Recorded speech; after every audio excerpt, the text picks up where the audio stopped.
G'day Rockstar, Taki here from Coach Marketing Machine. Today coming at you live from the Jean-Michel Cousteau Resort in Savu-Savu. I want to talk to you about how to run a seamless sales webinar. Stay tuned, keep it rolling. Hey dude, so here we are. Like I said, we're at the Jean-Michel Cousteau Resort here in Fiji, in Savu-Savu. Second last day here for 10 days with the family on a kind of 6 or 7 week getaway. This is kind of part 2 of our 1, 2, 3, 4 stop trip, having a good time. Today though, I want to talk to you about how to run a webinar that's seamless, a sales webinar that is smooth. Really, when I think about running a sales webinar, there's 2 ways you can play it. You can run it from the back foot or you can be on your front foot. If you're on the back foot, here's what happens.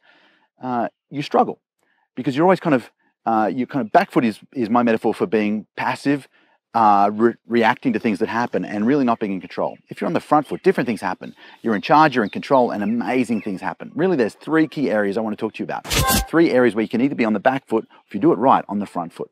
The 3 areas are you, your audience, and the technology. And each of those 3, you can be back foot or front foot. I want to tell you quickly about the differences and then give you some tips about how to do it.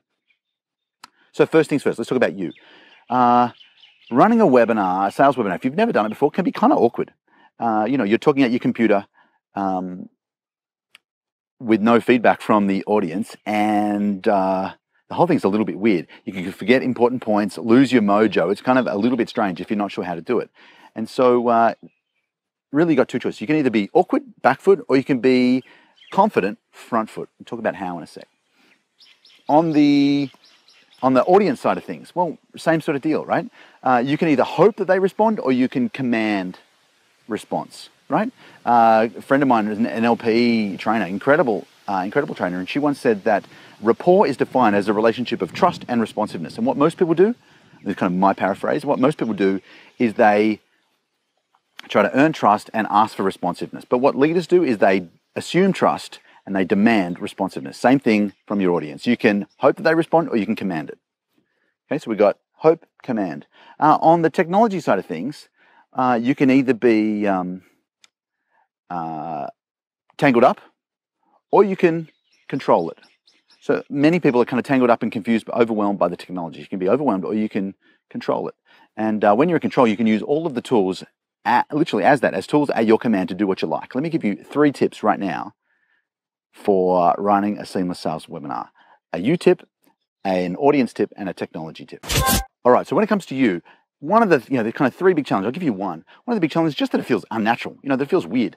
They're on their computer watching a screen, you're in front of your computer watching your screen and talking to it. It's kind of unnatural. So what you want to focus on is you want to focus on flow. How do you make it flow? Well, instead of delivering a webinar where you just teach your content, you think about it like an online workshop. In a live event where there's a conversation between you and them, where you ask a question, you get an answer, where you take a poll and you get people to type in an answer, where you draw, you tell stories, you get to engage like that. If you think about it like an online workshop, very different scenario. That's the first tip. Think online workshop. From the audience point of view, one of the big challenges is that you teach great content and they get it intellectually, but they don't feel it emotionally. And so what you've got to focus on, if that's the frustration, the focus rather, is personalization. How do you do that? You ask a stretch question.